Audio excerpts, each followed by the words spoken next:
So if you're just tuning in, we are Listen In and we are sharing some music with each other and you today. I'm I don't know if I should apologize for this, but yesterday on Discord I told my two co-hosts here that I didn't think I would have much of an intro for this artist because I was having trouble finding sources of information about her in English.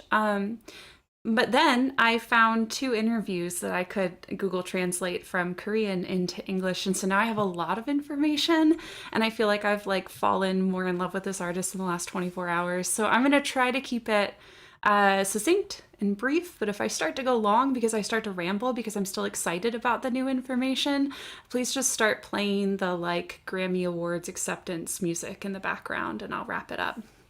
So the artist I'm sharing today is called Uaieo. That is like the vowel sounds. It's spelled Uaieo. Now I'm doubting myself. It's spelled like that, right? I don't have it pulled up. It's correct. Yay! Okay. So the artist is called Uaieo. And it's just like that is a stretch for the mouth. The idea was that this is a side project of a musician, and she wanted it to be stretching the mind with music. And so this is actually the side project of a classically trained violinist. Her name is Choi Sung-eun, and she actively performs in the indie band called Joyful Island. I just found this out yesterday, so I haven't had a chance to check out Joyful Island yet to see what their music sounds like. If anybody's familiar with them or wants to go check them out afterward, that's what I'm probably going to be doing this week.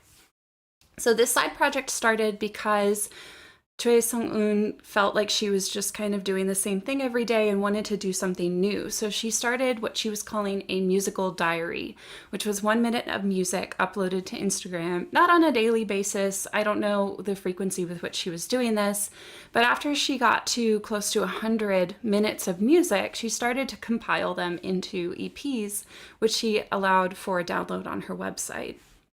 And then finally released a full-length album under this Uaieo project titled Deep Sleep Deep, and that album came out in July 2022. This album is sort of a concept album where every song or the whole album is about the dreams of a black cat while that cat was in deep sleep. So you'll see on the album art, there's a little picture of a cat there, and on Deep Sleep Deep, the actual album itself, this is the single art, the album itself also has a black cat on it. It's very cute. Some of the songs are black cat themed. There's a song I think that just has the whole lyric is meow.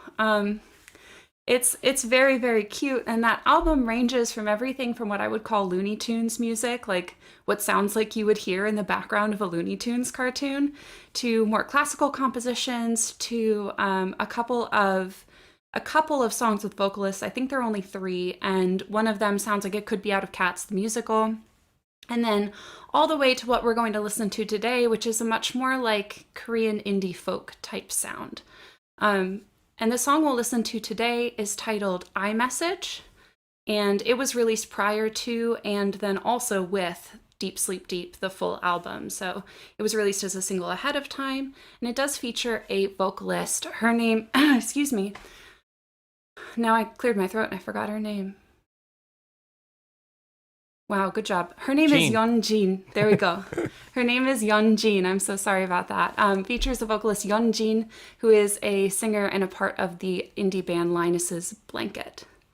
I don't want to give away too much more. I found this on YouTube sometime last year, and I've been waiting to bring it because every time I listen to it 20 times in a row because I just need more because I love it so much. I will tell you it's going to be very different in vibe from the last song that we listened to today and the song that I brought last week, but I hope you will still love it. Let's listen to iMessage by Uaieo featuring Yeongene.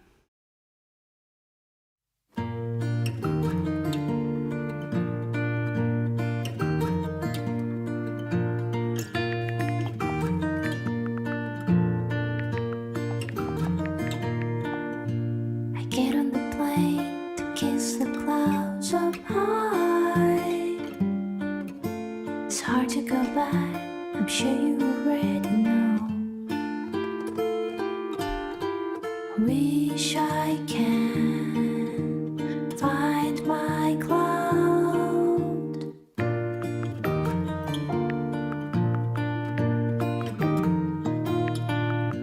I fly up high, never seen a light this bright. It's easy to find here, I lost my light before. When I'm scared, I think of you. I love you always. I love you always. When I love you in a dream. When I love you in a dream.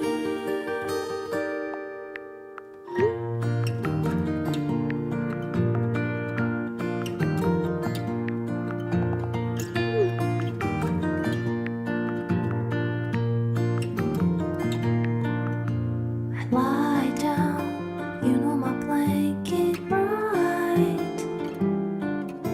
It's hard to get up, I'm sure you already know.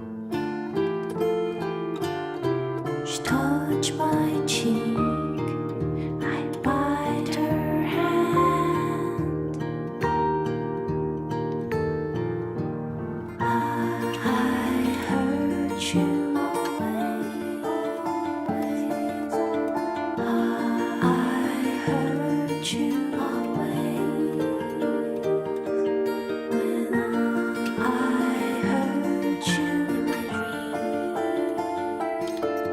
If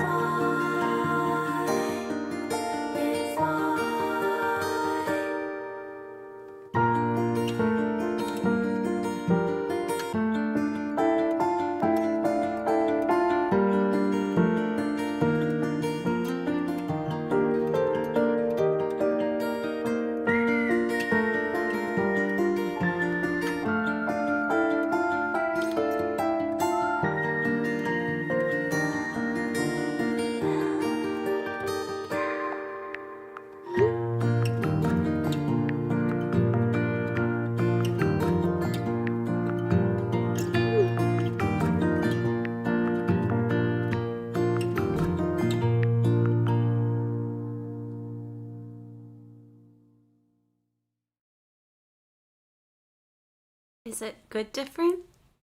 Yeah. A nice chill Yeah. vibe, very relaxing. As Jeremy in the chat says, calming and safe feeling song. It's like Mhm. a nice warm blanket on a cold day, or like a blue sky with like a few white puffy clouds in there, and you're like lying on the carpet, and there's like a beam of sun coming through the window, and there's dust motes kind of like floating through them, so you can see the beam of light. And I don't know, it's nice. Yeah. So poetic, so visual. Yeah.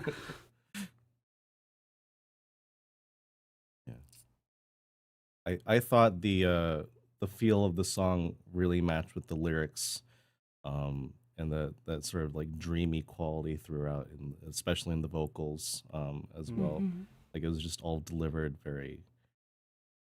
it's like very cohesive in its entirety. Mhm. Yeah, hmm really like that.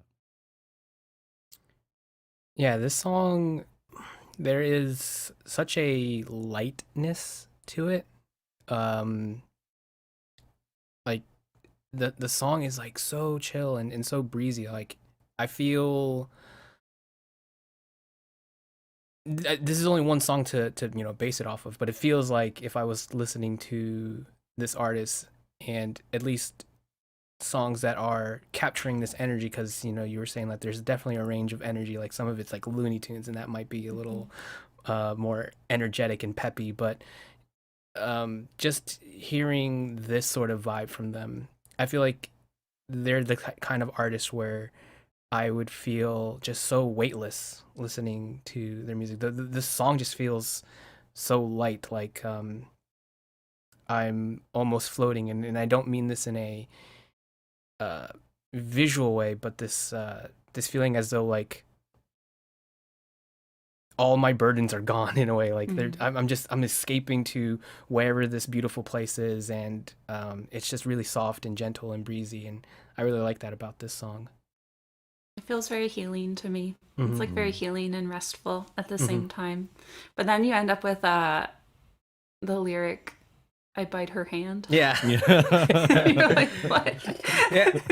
That's I'm glad that you bring that up, because like that was exactly my experience. I was like having this super chill and blissful and breezy experience, and then we get to that part of the song and I was like, wait a second, what's going on here? You're disturbing my peace now. It definitely was like a shock for me, mostly because of like I kind of like set myself into this feeling of like feeling like I'm in a hammock and I'm just enjoying the peace, and then we get to that moment, and that's when I started thinking more critically about this song. It's like, is this what's going on here? Is this is this like trying to set up something a little bit more sinister than what's really here? But no, I looked a little bit deeper, and it's like, okay, I guess it's talking about a cat. But even then, it's still like, I'm not sure what to believe now, because it's like they're talking about being on a plane. And it's like, what's a cat doing on a plane? So The cat's dreaming. Okay. The cat's dreaming that it's on a plane in the All right. sky. Sure.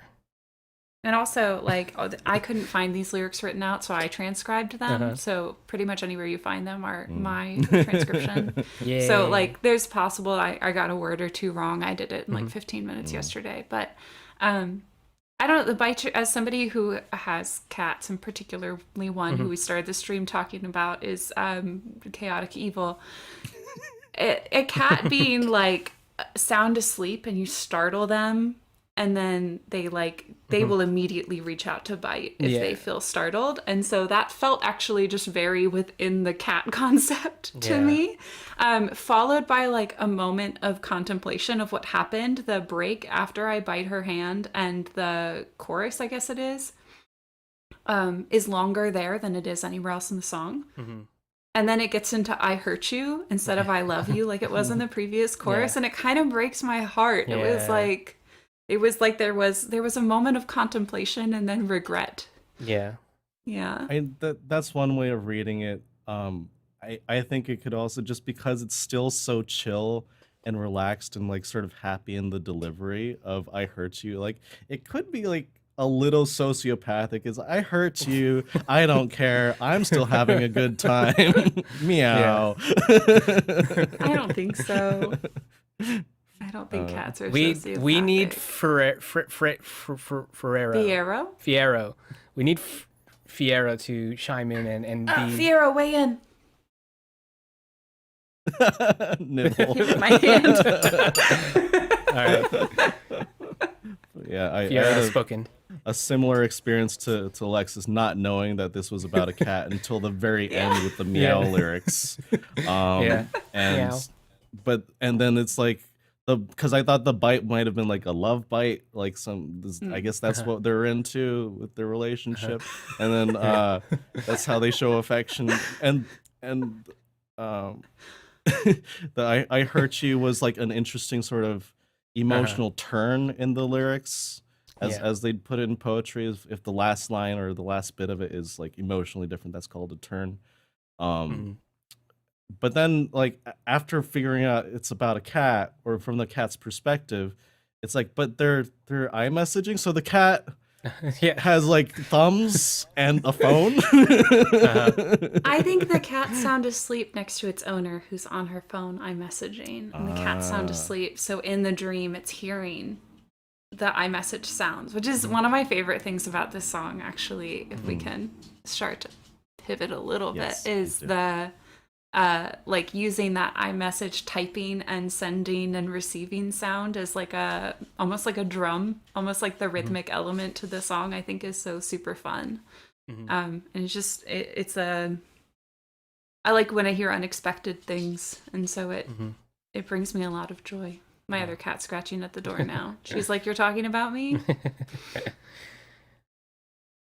Yeah, I think that was something that I was really charmed about, was the usage of like the text bubble typing sound stuff, kind of like used in a way as like auxiliary percussion in a way. Mhm. Um, I didn't really feel the same way about like the send message sounds and like the swipey sort of sounds. Those just felt like sound effects more to me. Mm. Mm. Um, but either or, their inclusion I thought was didn't feel out of place at all. Like I felt like with a song called iMessage, of course it's going to be kind of easy to be accepting of those sounds in the song, but like I didn't find them distracting or anything, and I really enjoyed their inclusion. It was just really really charming. Mm. Mm. Yeah, I kind of wish, because like the beginning introduction of the texting sounds. Although no, okay, so I'm coming to my opinion in this moment. So the very beginning they introduce the iMessage sounds, and it's like not to tempo. It's just like someone typing, and it's very clearly like this is an iMessage sound, and then which is like kind of distracting, attention grabbing, but then they shift to the next time they bring it in. It's in tempo, and it's like, oh, this is nice. I like this now. I didn't like it before. I like it now though. It's the same sounds. Um, and I start thinking about like, oh, like how did they make those sounds? It sounds sort of like wood hitting wood, or Mm-hmm. like some sort of click noise, which is satisfying. But that sort of organic sound like fits in with the folky aesthetic of the rest of the Mhm. songs, and yeah, it's good. Meow. I don't know if you can hear Nora, I heard. who Yeah. now needs to come in the room. I'll let her in after this Okay. song. Um, as far as the music goes, I'll be honest here. While this song is like really chill and um peaceful, I found the listening experience to be very intense for me in terms of like how much focus I'm putting on to the music and the instrumentation. Um, because yes, I think for the most part it is a very standard sounding like folky song. But compositionally, what it's doing is quite fascinating. Actually, there's like this recurring da na na na na na na little thing going on, and the way that they're using it, it feels not folky to me in terms of like where it's being placed and how it's functioning as like a melodic thing. It, I don't know how to describe it. It feels more classical in Mhm. spirit, and the way that it kind of gets tossed around from like instrumentation and it kind of creeps up, it gets like this really whimsical spiraling feeling. I really liked hearing how that thing was a persistent, I don't want to say like character, but like it was a persistent thing in the song, and it just always grabbed my attention hearing it. Um, so that was something that like made the listening experience pretty intense for me, because like I was like just trying to like you know piece it all together, and why it's there, and there shouldn't be a reason why, but it was just really interesting to me. And also um the there's like this acoustic guitar like strumming stuff that's happening, especially in the chorus, that like builds up to this resolution, that the melody just feels so satisfying that yeah, for a song that is so chill, it gives me a lot to kind of just appreciate on a musical level.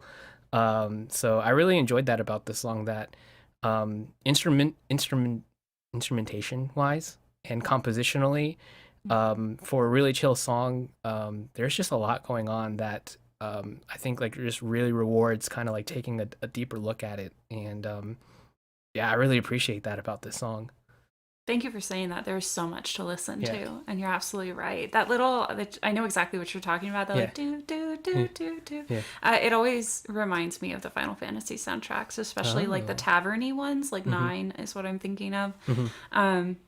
Which I always think of as taverny for some reason, but it does give this interesting color to this song, I think, to have that blended in with, like, it does not fit cleanly in the genre. And I think, especially with the artist wanting, with this project for this artist really starting as just a way to, like, get musical thoughts and ideas on paper and, like, process life and things musically, that makes a ton of sense to me, that we would end up here with this level of complexity and what feels like a silly little folk song about a cat. Yeah. And I definitely think that's part of her brand and vibe for Uaieo.